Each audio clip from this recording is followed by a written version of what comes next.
Hey everybody, Coldar here. Today we are looking at Protectors of the Endless and Terrace of the Endless Spring, and this is normal. So I should mention right away that this is a council fight.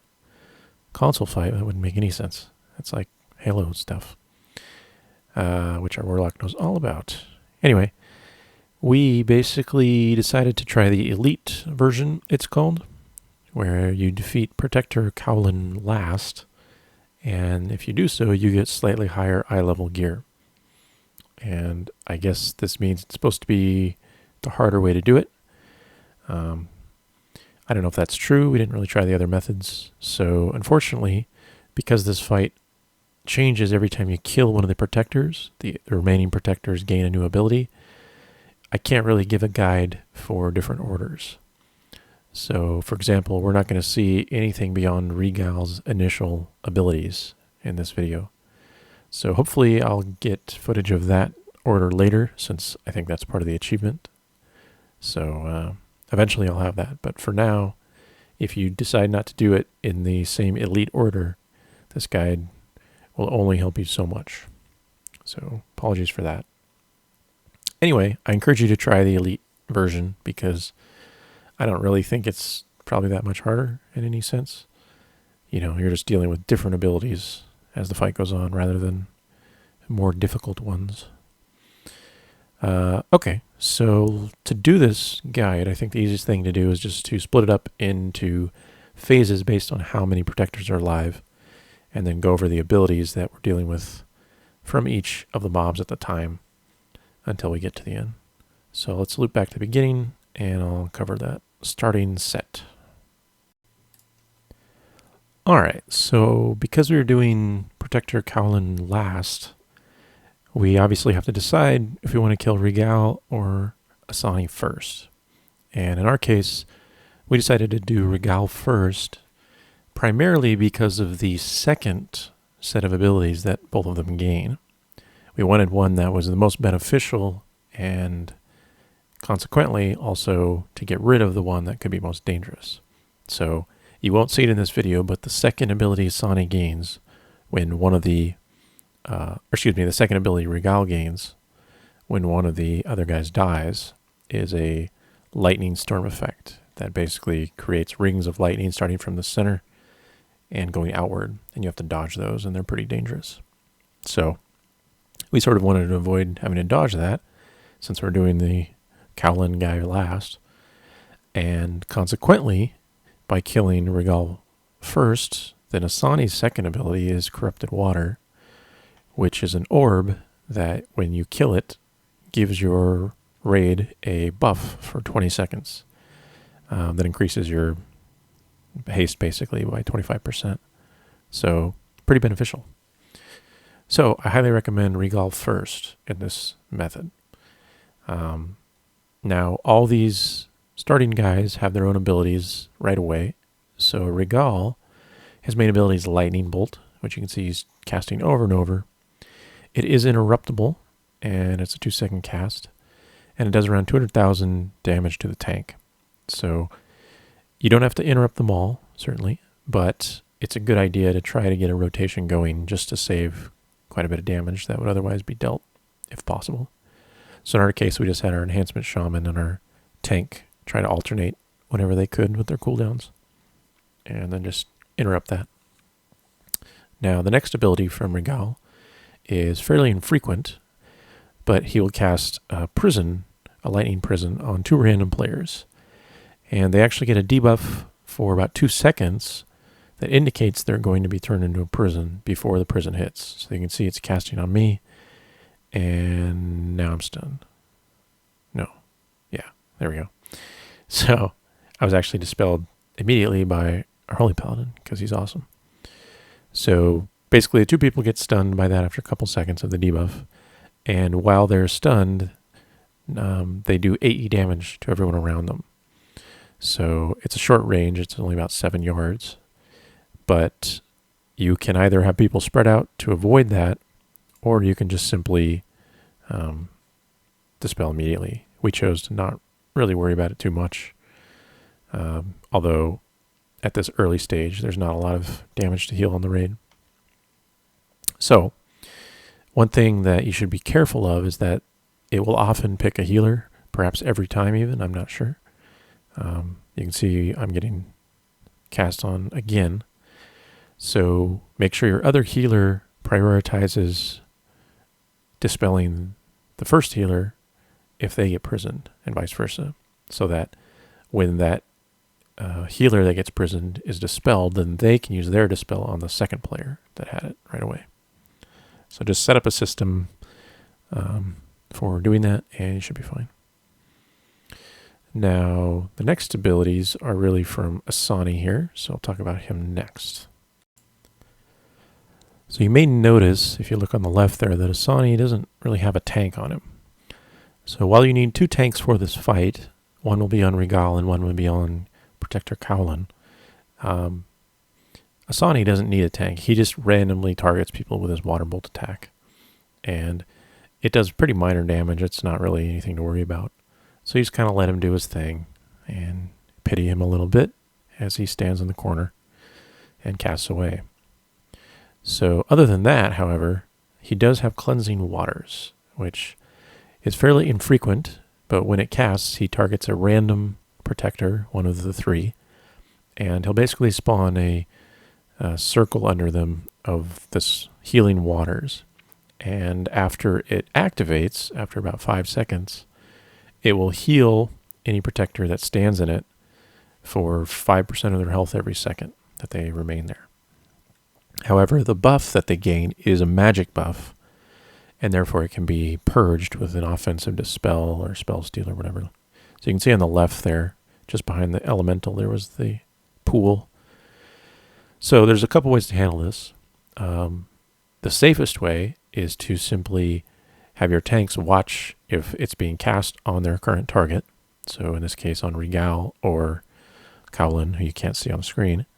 And if so, just move the tank or the protector out of it before it activates. You have about 5 seconds. Now, it's easy to do for Cowlin because he just melees, but for Regal, you have to interrupt his cast, otherwise he'll just stand there and cast on you. So that when that cooldown is about to come up for Cleansing Water, you may want to save, especially as a tank, your interrupt, so that you can interrupt once the Cleansing Water appears and then move the boss right away. If it doesn't work or you just mess up for whatever reason, just have someone ready to purge or offensively dispel him right away. And if you do that right, he should only heal 1 tick pretty much. So it's not a big deal. Okay, and then finally, you have Protector Cowlin. Again, he's not on the screen for most of the early part of the fight, but he doesn't do a whole lot at the beginning. The only thing he really does is Touch of Shaw, and this is just a debuff he puts on a random player, and throughout the remainder of the fight, that player will take shadow damage every 3 seconds until Protector Cowlin is dead. So it does 35,000 every 3 seconds to that person. So as the fight progresses, more and more people will have it. So you can see it's in my grid, it's on our mage now. He's the only one. So just extra healing. And I think that's probably the primary reason that he's considered the elite version, is because otherwise you'd kill him right away and you'd only get a few stacks and then they'd go away. But in this case, they're going to be there for the rest of the fight. So just something to be aware of. And that's it. So those are the abilities that you'll deal with until you defeat your first protector, in this case Regal. So let's just finish out this phase here and then we can transition. So we're just interrupting the lightning bolts. We got Cleansing Waters in a couple seconds. There it is there. So you can see we interrupted and our tank moved him out of it before it activated. I tried standing in it to see if it healed me. It did not. But it did happen to heal a fire elemental randomly one time earlier, which was pretty funny. So I guess if your miscellaneous pets need healing, they can stand in that. And yeah, so anyway, we'll kill Regal here, and then the remaining protectors, Asani and Cowlin, both gain an additional ability. So now that Regal is dead, the new ability for Asani is somewhat beneficial, actually, if you handle it correctly. It's Corrupted Waters, which he's doing right there. And he basically spawns this Corrupted Water orb in the center of the room. And it has pretty low health, a little over 2 million. And when you kill it, it will buff everyone that's within that sort of inner copper circle that's on the ground. It'll buff everyone for 20 seconds and increase your haste by 25%. I mentioned that before. So, at the very least, you need to make sure all your DPS are in that circle when it dies, and they should be throughout most of the fight anyway. The only person that really should not be is your Protector Kowlin tank at the moment, and possibly the healer that is watching him, and depending on the range that you need. But other than that, everyone should be able to get that buff every time. So every time the Corrupted Water spawns, just have all the DPS focus on it right away so that you can get that going. And you can see there that Asani got the heal from Cleansing Waters, but it was purged almost immediately, so that's the way to do it. Like I said, if you can't move him for some reason, he just won't cooperate, then just purge it quickly. Now, meanwhile, Protector Kowlin also gains a new ability, which is probably one of the more dangerous ones in the fight, which is called Defiled Ground. And this is primarily for something the tanks and later on melee DPS have to worry about. But essentially, every few seconds, he'll defile the ground underneath the current tank. And you can see in the top left of the screen, those are the defiled ground locations. And while a player is within that, they take pretty heavy shadow damage every second, but they also gain a stacking buff that lasts a minute and increases defiled ground damage by 10% per stack. So the damage on the tank from that will end up being the most damage in this fight by far, pretty quickly. So there's a couple ways to handle it, but the simplest way is to have your tank position Kowlin once the first Protector dies, once Regal dies, somewhere around the room that will cause the puddles to not be in the way later on in the fight, because you're going to have to use a lot of the room as you move around. So we decided to position near the stairs. They're sort of on the east, and basically have our tank max range to the central location so that our healers, especially our paladin healer, can keep range on him. And then as he drops the defiled ground puddles, he just steps a few yards away, waits for another one, and steps a few yards, and so on, trying to keep them away from the middle of the room. And that's pretty much it. Now, because Asani does not require a tank, your tanks can swap at some point during the second phase at any time. We decided not to. It wasn't quite necessary. But yeah, if you find the damage is getting too high because of the debuff stack on your first tank on Kowlin, then just have the tank swap. Obviously, you want your tank that was on Regal and is now on Asani to go over to the Kowlin position before they taunt, so that any defiled cast is not in the middle of the room or something like that. Yeah. So just kill off the Corrupted Waters and get the buff and burn Asani down. Pretty simple.